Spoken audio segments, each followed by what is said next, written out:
መረጃና ዘገባዎችን እየተከታተላችሁ አብራችሁ እንድትቆዩ ነው በአክብሮት የምጋብዛችሁ። በዚህ ሰዓት ከተለያዩ አካባቢዎች ያሰባሰብኳቸውን ዝርዝር የግንባር መረጃዎች ወደ እናንተ የማደርስ ይሆናል። አንዳንድ አካባቢዎች የኔትወርክ አገልግሎት ሙሉ በሙሉ ተቋርጦ ከባድ ውጊያዎች የተደረጉ መሆናቸውን አሁን የወጡ መረጃዎች ያሳያሉ። እንዲሁም ደግሞ በአንዳንድ አካባቢዎችን በተደረጉ ተከታታይ ዘመቻዎች ወታደራዊ አዛዦችን ጨምሮ ከፍተኛ ሰብአዊ፣ ቁሳዊ፣ ወታደራዊ ኪሳራ ደርሷል። በፋኖ በኩል እንደዚሁ የደረሱ ጉዳቶች መኖራቸውን የሚገልጹ መረጃዎች ናቸው እየወጡ ያሉት። ይህንን በተመለከተ በተለያዩ አካባቢዎች ያሉ ዝርዝር የግንባር መረጃዎችን ወደ እናንተ የማደርስ ይሆናል። እየተከታተላችሁ አብራችሁ እንድትቆዩ ነው በአክብሮት የምጋብዛችሁ። ብዙ ጊዜ የሪፖርቶቹና መረጃዎች ሲቀርቡ በአንድ ወገን ብቻ የሚደርስ ጉዳት ነው ወይ የሚቀርበው፣ መከላከያ ብቻ ነው ወይ የሚሞተው የሚሉ አስተያየቶችን እመለከታለሁ። ውጊያ ነው፣ በሁለቱም በኩል ጉዳት ይደርሳል፣ ምንም ጥርጥር የለውም። ጦርነት ውስጥ በሁለቱም በኩል ጉዳቶች አሉ፣ ግን የጉዳቱ መጠን ይለያያል። አንዳንዶቹ የሰሞኑ ዘመቻዎች የመንግስት ኃይል በሌሊት የፋኖ ቀጠናዎችን ለመክበብና ለማጥቃት በሚል በሌሊት ያደረጋቸው ዘመቻዎች ስለሆኑ ከዚህ አንጻር ከባድ ጉዳቶችን የመንግስት ኃይል አስተናግዷል። ፋኖች ቀጠና ውስጥ የገባ የመንግስት ኃይል ያስተናገዳቸው ጉዳቶች ሰፋ ያሉ ናቸው። እንግዲህ ከዚህ መረጃም እንደምትከታተሉት ወታደራዊ አዛዦችን ጨምሮ እንግዲህ በተለያዩ አካባቢዎች በተደረጉ ውጊያዎች ጉዳቶች መድረሳቸውን የሚገልጹ ነው እንጂ ሪፖርቶች ሲቀርቡ ከመስክ የተገኙ ሁሉም መረጃዎች ይቀርባሉ። በመንግስት ወታደሮች ላይ የደረሰው ኪሳራም፣ በፋኖ ላይ የደረሰ ጉዳትም፣ በሲቪሊያን ላይ የደረሰ እንደዚሁ ጉዳቶችም አብረው ይቀርባሉ። በዛ ልክ እንድትመለከቱት ነው። ያው ብዙ ጊዜ የመንግስት ወገኖችን ሪፖርቶች የምታወጡት በሚል እንደዚሁ ወቀሳዎችን ተመልክቻለሁ። ለማንኛውም በዚህ ሰዓት እንግዲህ የተለያዩ መረጃዎችን እየተከታተላችሁ እስከ መጨረሻው አብራችሁ እንድትቆዩ ነው በአክብሮት የምጋብዛችሁ። ሐሳብ አስተያየት ቢኖራችሁ ጥቆማ ዜና@gmail.com ላይ ልታደርሱ ይችላላችሁ። እንዲሁም ደግሞ በማህበራዊ ሚዲያ መልእክት መላላኪያ መንገዶች ታደርሱ ይችላላችሁ። ወለጋ አካባቢ ያለው ሁኔታ በተመለከተ ጥቆማና አስተያየቶችን አድርሳችሁኛል። እንዲሁም ደግሞ ወለጋ አካባቢ ያለው ሁኔታ በተመለከተ ሌላው አካባቢ ያለው አማራ በተለይ ምዕራብ ሸዋ እነኖ ወረዳና ደቡብ ምዕራብ ሸዋ አካባቢ ያለው አማራ እንደዚሁ ራሱን አደራጅቶ ትጥቅ ከማስፈታታቸው በፊት ራሱን ቢከላከል፣ አርሲ አካባቢ እየተፈጸመ ያለው እንደዚሁ ሃይማኖት ተኮር ጭፍጨፋም የመንግስት የአካባቢ ባለስልጣናት ስፖንሰር የሚያደርጉት ስለሆነ ይህም እንደዚሁ ጥንቃቄ የሚያስፈልገው ጉዳይ ነው በሚል በተለያዩ አካባቢዎች ያሉ ስጋቶችን በተመለከተ ትጥቅ ከማስፈታት አንጻር እንደዚሁ አስተያየቶችን አድርሳችሁኛል። በእጅጉ ነው የማመሰግነው። ከአዲስ አበባ በተጨማሪ እንግዲህ ወልዲያ፣ ጎንደር፣ ባህር ዳር፣ ናዝሬት፣ ድሬዳዋ፣ ደሴ ከተሞችን ጨምሮ ደግሞ ከነዳጅ እጥረት ጋር በተያያዘ ተሽከርካሪዎች እንዲሁም ደግሞ ነዳጅ ማደያዎች ናፍጣ የለም፣ ነዳጅ የለም በሚል ተሽከርካሪዎች እየተጉላሉ ነው። እንግዲህ ከነገ ታህሳስ 1 ጀምሮ የነዳጅ የታክስ ወይም ደግሞ ግብር 30% ይጨምራል የሚለውን ተከትሎ ነዳጅ የለም በማለታቸው ነዳጅ አቅራቢዎች እንዲሁም ደግሞ የነዳጅ ማደያዎች ህዝቡ ከፍተኛ ችግር ውስጥ መግባቱን የሚገልጹ ጥቆሞችን ሾፌሮች አድርሳችሁኛል። ይሄው አድርሻለሁ። እንግዲህ ሌላው በዚህ ሰዓት እንግዲህ ወደ መረጃዎች ከማለፌ በፊት አንድ የብልጽግና ውስጥ ተቆርቋሪ የሆኑ ሰው ለፋኖም ለብልጽግና አጠቃላይ ካድሬዎች በተለይ ለአማራ ብልጽግና የሚከተለውን መልእክት አድርስልኝ በሚል የላከው አለ። አጠቃላይ እንግዲህ ፖለቲካዊ፣ ወታደራዊና የወደፊቱን አጠቃላይ ይዘትም ሁኔታዎችንም እንደዚሁ የሚያሳይ ስለሆነ በአጭሩ ወደ እናንተ አደርሰዋለሁ። እንግዲህ ጥቂትም ቢሆን ይላል ጥቂትም ቢሆን የፖለቲካ እና የኃይል ወታደራዊ ግምገማ የሚያደርጉና ነገ የሚሆነው እጅጉ የሚያሳስባቸው ጥቂት የአማራ ብልጽግና ሰዎች መኖራቸውን አውቃለሁ። አብዛኛው ግን እንደ ቦይ ውሃ በተቀደደለት የሚፈስ ነው። በመለስ ዜናዊ ዘመን መለስ ዜናዊ እየሰራ የነበረውን ዘረኝነትና ግፍ በአማራ ላይ ደግሞ እንደ ፖሊሲ ተቀርጾ የዘር ማጥፋት ወንጀልን እየተቃወሙ በወቅቱ የብአዴን ከፍተኛ ባለስልጣናት ዋጋ ከፍለዋል። አሁንም ዋጋ እየከፈሉ ያሉ አሉ። ይህንን የኦህዴድ ብልጽግናን ዘረኛ ስርዓት በመቃወም ከባድ ዋጋ እየከፈሉ ያሉ አሉ። ይህን እረዳለሁ። እንግዲህ በተለይ በፋኖ ትግልን በተመለከተ ፋኖ ትግልን ምክንያት አልባ አድርገው የሚመለከቱ በርካታ የአማራ ብልጽግና ካድሬዎች፣ ባለስልጣናት እንዳሉ እረዳለሁ። ይሄ እንግዲህ ትልቅ የፖለቲካ ግምገማ ስህተት መሆኑን ሊያውቁት ይገባል በሚል አንደኛ የአማራ ብልጽግና ሰዎች በተለይ ፋኖ ሙሉ በሙሉ ከትግል ቢወጣ የሚሆነውን ያስቡታል ወይ? አስባችሁታል ወይ? ከመንግስት ለውጥ ቢመጣ ስራ እናጣለን፣ ጥቅማችን ይቋረጣል፣ ጦር ሜዳ በነበረው ውጊያ ቂም ተይዞብናል የሚለውን ጉዳይ የፖለቲካ መከራከሪያ ሳታደርጉ ወደፊት በኢትዮጵያ ውስጥ ምን አይነት ስርዓትና የኃይል ሚዛን ይኖራል የሚለውን ቁጭ ብላችሁ ገምግሙ የሚል ሁለተኛ አሁን ፋኖ ትጥቅ ሲያስረክብ መሳሪያው በቀጥታ ወደ ማን እጅ እንደሚገባ ታውቃላችሁ ወይ የሚል። ሶስተኛ በሌላው ክልል በተለይ ትግራይ ክልልና ኦሮሚያ ክልል መካናይዝድ እና አየር ኃይል ለማቋቋም ጫፍ ላይ በደረሱበት ሁኔታ አማራ ያሉትን ትጥቆች እንዲሁም ደግሞ ስንት ዋጋ ተከፍሎ የተገኙ መሳሪያዎችን እንዲያስረክብ ማድረግና የተቋቋመው ልዩ ኃይል ሲበተን የደረሰውን አጠቃላይ የሞራል ኪሳራና የቁሳዊ ኪሳራ ተመልክታችኋል፣ ተገንዝባችኋል። ከሱ ምን ትምህርት ወሰዳችሁ? ይሄ ሳይሰማችሁም ወይ የሚል በአግባቡ የውስጥ ትግል ብታደርጉና እናንተም ፋኖም እናንተም ቢደግፍ በቀላሉ ውጤት ማምጣት ትችላላችሁ። ለእናንተም መከበሪያችሁ፣ መደራደሪያችሁ፣ መፈሪያችሁ ይሆን ነበረ። ሆኖም ለፋኖ ያላችሁን አቋም የተመለከቱ ሌሎቹ ደግሞ እናንተን ከዛ በላይ እንደሚንቋችሁ ትገነዘባላችሁ የሚል። ሌላው ከውስጥ ወደ ውጭ ፋኖን በፖለቲካና በመረጃ ብትደግፉ ዋስትናው የህዝብ ነው፣ እንወደዋለን ካላችሁ ህዝቡን እሱን አድርጉ፣ ፋኖንም ለዚሁ በመርዳትና መደገፍ ይህንን አድርጉ የሚል እና አሁን ኦህዴድ ብልጽግና ለራሱ ብሎ በሚሰራው ፖለቲካና ወታደራዊ ዘመቻ ውስጥ የትሮይ ፈረስ ሆኖ መገኘት በኋላ በውጤቱ ላይ የሚታይ ኪሳራ ይኖረዋል። የአማራ ብልጽግናዎች ይህንን ቢገነዘቡ ይላሉ። ሌላው ደግሞ ለፋኖ አመራሮችም ሁለት ጉዳዮችን በአስቸኳይ ማስተካከል አለባቸው በሚል ፋኖ ወታደራዊ አስተዳደር በጥብቅ ዲሲፕሊንና በጥብቅ ወታደራዊ መመሪያ መምራት አለበት። ይህንን መተግበር አለበት። የሰራዊት ስምሪት፣ የሰራዊት አስተዳደር፣ የሰራዊት ጥርነፋና ቁጥጥር የሚባልና ግምገማ እንዲሁም ደግሞ ዕለታዊ የወታደራዊ ስነ ስርዓቶችን ማከናወን አለበት። የፋኖ ትግል በጥብቅ ወታደራዊ መዋቅር ውስጥ ጨርሶ አልተካተተም። እያንዳንዱ የፋኖ አባል ውሎና ስምሪቱ የት እንደሆነ የፋኖ አመራሮች አብዛኞቹ አያውቁም። ይሄ ባለመሆኑ ብዙ ኪሳራዎች እየደረሱ ነው።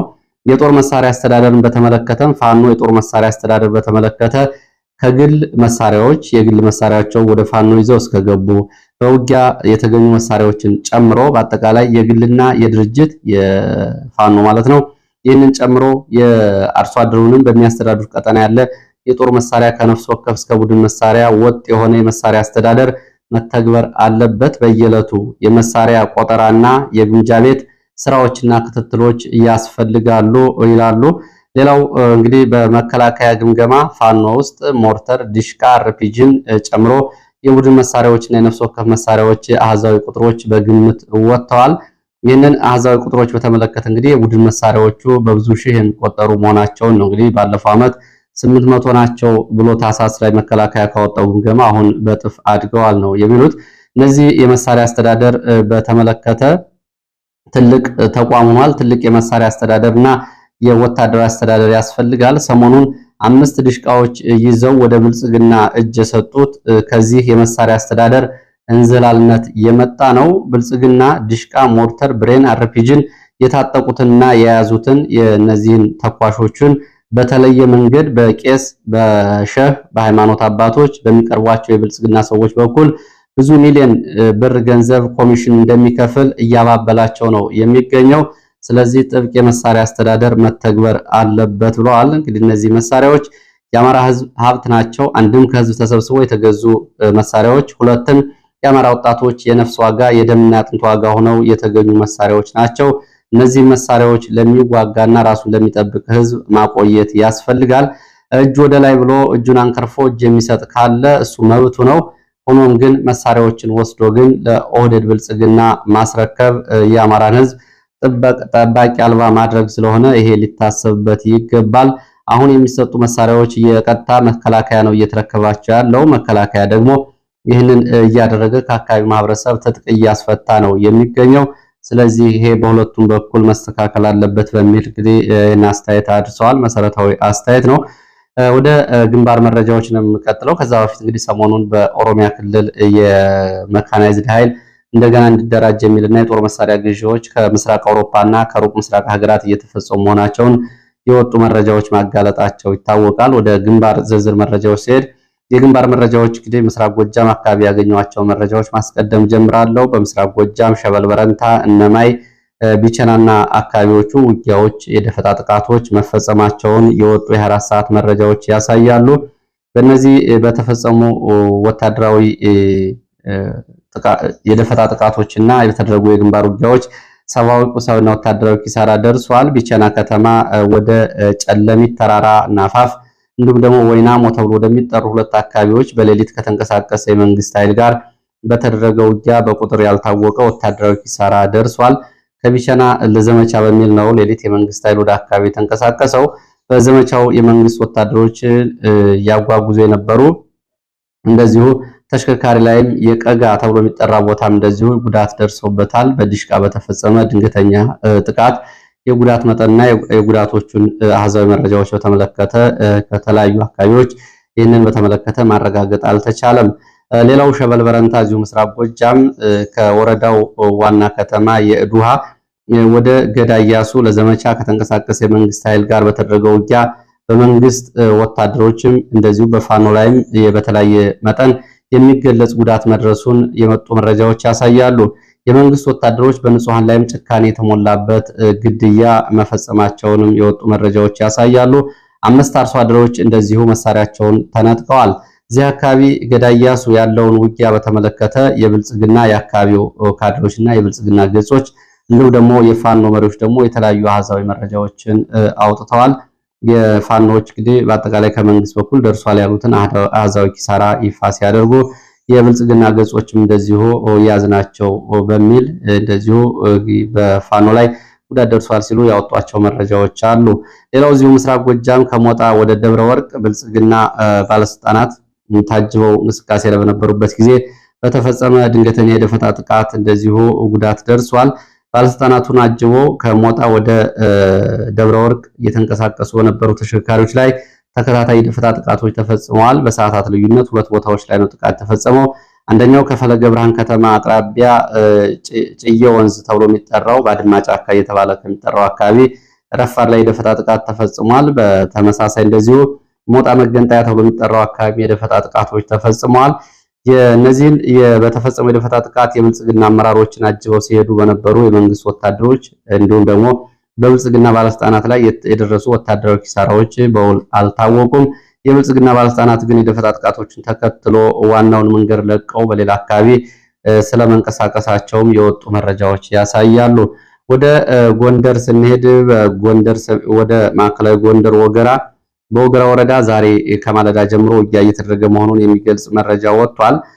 ይሄ ቦታ እንግዲህ እዛ አካባቢ ያላችሁ ታውቁታላችሁ። ጎንደር ድባ ተብሎ የሚጠራ ቦታ ነው። በወገራ ወረዳ የሚገኝ ጎንደር ድባ ተብሎ በሚጠራ ቦታ ነው ከማለዳ ጀምሮ አፍላ ውጊያ እየተደረገ ያለው። ከአምባ ጊዮርጊስ በሌሊት ወደ ጎንደር ድባ ተብሎ ወደሚጠራው አካባቢ የተንቀሳቀሰ መንግስት ኃይል ጋር ውጊያ እየተደረገ ነው። በውጊያው የደረሰው ጉዳት በውል አልታወቀም። በዚህ እንግዲህ በሞርተር በድሽቃ የታገዘ ውጊያ እየተደረገ እንደሆነ የወጣው መረጃ ያሳያል። ሌላው እንደዚሁ በዚሁ ቀጠና ከሰሜን ጎንደር ቀጠና የተንቀሳቀሱ የፋኖ አባላት ወደ ዋገምራ ዘልቀው በመግባት በዝቋላ ወረዳ የአንድ ቀበሌ አስተዳደር የሚሊሻ ኮማንደር የቀበሌውን አስተዳደር ጨምሮ የብልጽግና የአካባቢውን ኃላፊ እንዲሁም ደግሞ ሌሎች የሚሊሻ አባላትን አንድ ላይ መማረካቸው እንዲሁም ደግሞ በነበረው ውጊያ ጉዳት መድረሱን የሚገልጽ መረጃ ነው። በዝቋላ ወረዳ የቀበሌ አስተዳዳሪን ጨምሮ የሚሊሻ ኮማንደር እና ሌሎች የሚሊሻ አባላት በፋኖ መያዛቸውን የወጡ መረጃዎች ያሳያሉ። የሰዓታት ተኩስ ልውውጥ ከተደረገ በኋላ የቀበሌው አስተዳዳሪ እና 11 የሚሊሻ አባላት ከነሙሉ ትጥቃቸው ለፋኖች ሰጥተዋል። የቀበሌው የብልጽግና ኃላፊና እንዲሁ የሚሊሻ ኮማንደሩ ሌሎች ሚሊሻዎች ይዘው ለተወሰነ ሰዓታት ውጊያ ቢያደርጉም እንደዚሁ አልሆነም። እነሱም እጅ ሰጥተዋል። በውጊያው እንደዚሁ ቁጥራቸው ያልታወቀ የሚሊሻ አባላት ጉዳት ደርሶባቸዋል። ይህን የሆነው እንግዲህ በዋገምራ ዝቋላ ነው። ይህንን መረጃ ያወጡት የራስ አሞራው ውብነህ ሰሜን ብርቅዬ ክፍለ ጦር ዘመቻውን የፈጸሙትም እነሱ እንደሆነ ነው እየገለጹት። እዚሁ ጎንደር ወደ ደብረታቦር ስንመለስ ደብረታቦር ከተማ ዙሪያም እንደዚሁ ሁለት ቦታዎች ላይ ተከታታይ የተፈጸመ የደፈጣ ጥቃት ሰብአዊ፣ ቁሳዊና ወታደራዊ ኪሳራ አድርሷል። ከደብረታቦር ከተማ በመነሳት ወደ ማህደረ ማርያም ለወታደራዊ ግዳጅ ስምሪት ላይ በነበሩ የመንግስት ወታደሮች ላይ ገና መምቻ ተብሎ የሚጠራና ወርቂን ተብሎ የሚጠሩ ቦታዎች ላይ በድሽቃ የታገዘ ጥቃት ነው በፋኖ የተፈጸመው። በዚህ ድንገተኛ ጥቃት የደረሰው ጉዳት በውል አልታወቀም። በተፈጸመው ድንገተኛ ጥቃት እዚህ ገና መምቻና ወርቄን ቀበሌ ላይ የነበረው የመንግስት ኃይል እንደገና ወደ ደብረታቦር ሲመለስ ሌላ የመንግስት ኃይል ከደብረታቦር ወደ እዚሁ አካባቢ በመንቀሳቀስ የሞርተር የድሽቃ ድብደባዎችን አድርጓል። ኢየሱስ ተብሎ ከሚጠራው ተራራ ግርጌም እንደዚሁ ወደዚህ አካባቢ የዙ 23 ድብደባ ሲደረግ እንደነበር የአካባቢው የዓይን እማኞች ገልጸዋል። የደረሰውን ጉዳት በውል በአሃዛዊ መረጃዎች ለማወቅ አልተቻለም። ሌላው መረጃችን ወደ አዊ ዞን ጃዊ የሚወስደን ነው። በአዊ ዞን ጃዊ ቀጠና እንግዲህ ከመተከል እስከ ፓዊ ባለው አካባቢ ተከታታይ ውጊያዎች ተደርገዋል። 5 ቀናት በተደረጉ ውጊያዎች ከፍተኛ የሆነ ሰብአዊ፣ ቁሳዊና ወታደራዊ ኪሳራ መድረሱን በንጹሃን ላይም እንደዚሁ ጉዳት መድረሱና ንጹሃን የዚህ ውጊያ ሰለባ መሆናቸውን የፋኖ መረጃዎች ገልጸዋል። የአማራ ፋኖ ብሔራዊ ኃይል የምዕራብ ቀጠና ጃዊ ቀጠና እንግዲህ የዚህ ክፍለ ጦር ቃል አቀባይ ለ5 ቀናት በተደረገው ውጊያ በመንግስት ላይ ከፍተኛ ጉዳት አድርሰናል ሲል አሃዛዊ መረጃዎችን አያይዞ ይፋ አድርጓል። አንድ ኮሎኔል ወታደራዊ መሪና አንድ ሻለቃ ማዕረግ ያላቸው አመራሮችን ጨምሮ ከ67 በላይ መንግስት ወታደሮች እንደዚሁ ሞት ሲሆኑ 75 የሚደርሱ ደግሞ በ5 ቀናት ውጊያ ቁስለኛ መሆናቸውን ከ32 በላይ የነፍስ ወከፍ መሳሪያዎች እንዲሁም ደግሞ የክላሽንኮቭ፣ የብሬን፣ የዲሽቃ ተተኳሾች እንደዚሁ በሳጥኖች በፋኖ እጅ መግባታቸው ነው የተገለጸው።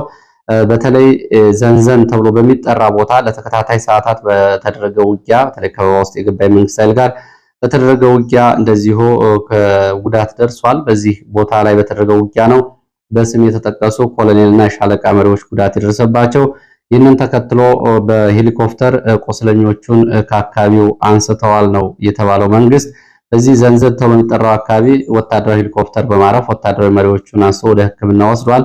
ከዚህ አካባቢ ለነበረው ዘመቻ ከፓዊ በቤን ሮኬትን ጨምሮ ዙ 23ን ወደ አካባቢ በማስገባት ተጨማሪ ውጊያ የመንግስት ኃይል አድርጎ ነው እንግዲህ ከበባ ውስጥ የነበረውን ኃይል ይዞ የወጣው ነው ያለው። ተከታታይ 5 ቀናት እንግዲህ በቆየው ውጊያ የመንግስት ኃይል ይህን ያክል ጉዳት ደርሶበታል ሲል የፋኖ ቃል አቀባይ የክፍለ ጦሩ ቃል አቀባይ እንግዲህ ፋኖ ያዕቆብ ጌታሁን ይህንን አሳውቋል።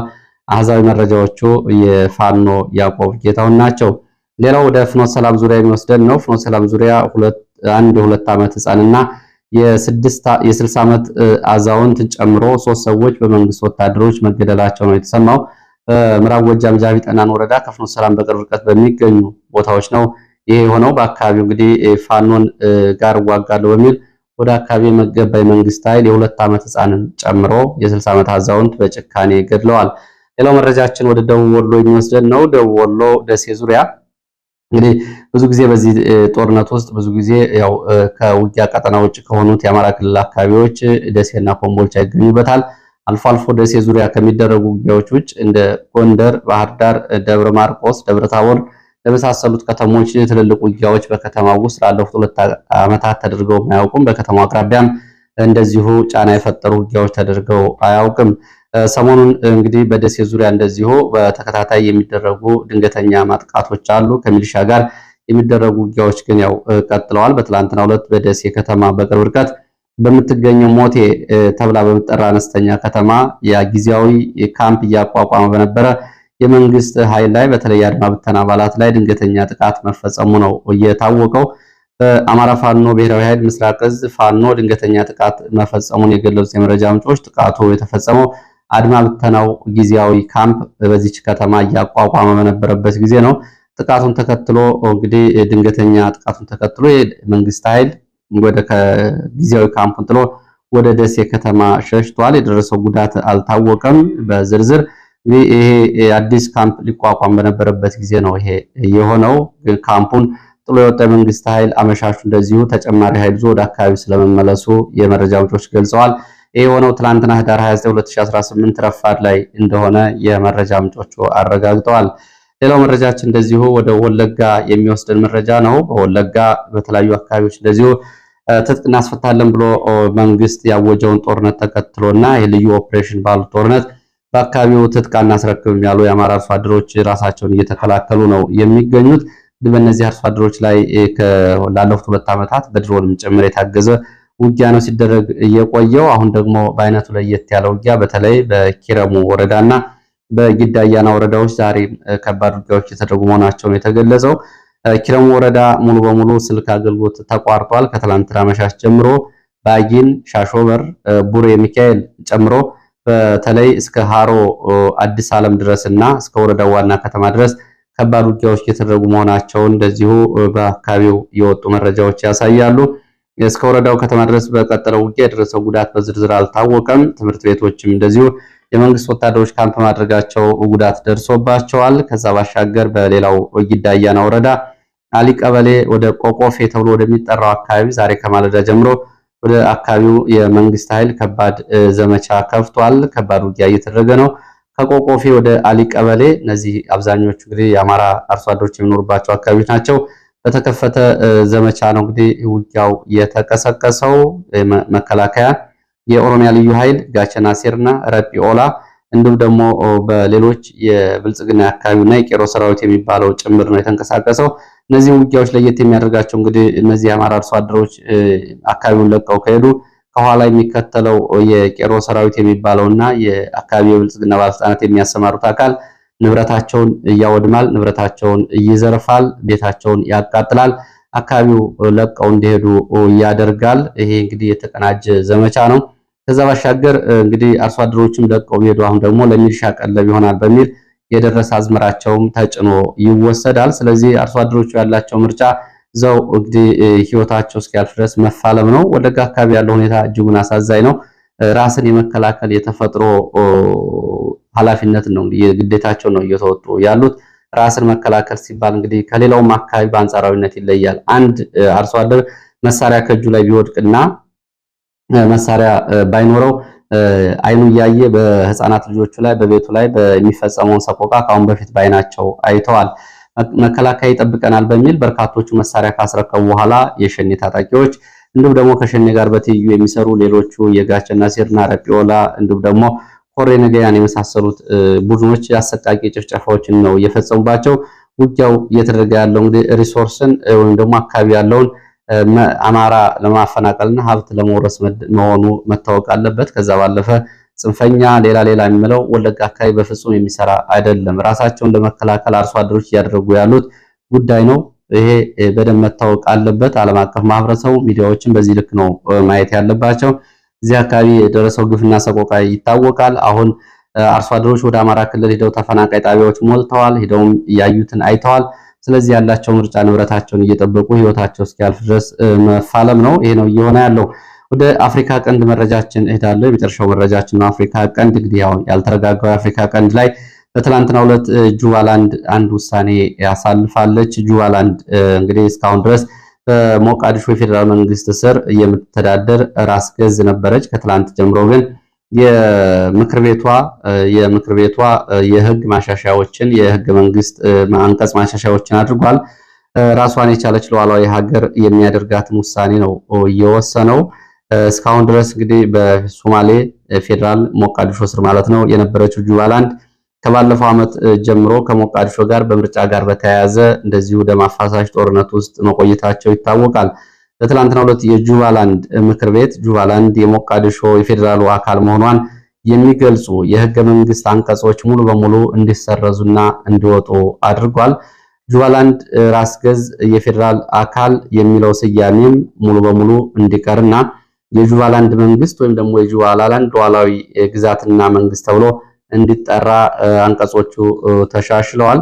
እንግዲህ ይህን ከመሆኑ በፊት ጁባላንድ ወደ ሉዓላዊ ሀገርነት የምታደርገው እንቅስቃሴ በተመለከተ በተደጋጋሚ የጁባላንድ ራስ ገዝ ወታደራዊ አዛዦች ወደ አዲስ አበባ በመመላለስ ከኢትዮጵያ መከላከያ ከፍተኛ አመራሮች ጋር ከነፊልድ ማርሻል ብርሃኑ ጁላ በተደጋጋሚ ግንኙነቶችን እያደረጉ ነበር። እንግዲህ ከዚህ አንጻር በተለይ የአፍሪካ ቀንድ ይሄ ሶማሊያን በተመለከተ በዚህ በኩል በኢትዮጵያ አዎንታዊ ተጽዕኖ ምን ይመጣ ይሆን የሚለው አብሮ የሚታይ ነው የሚሆነው። ለሰዓት ያሰባሰብኳቸው መረጃዎች እነዚህ ናቸው። ስለተከታተላችሁ በእጅጉ አመሰግናለሁ። በሌላ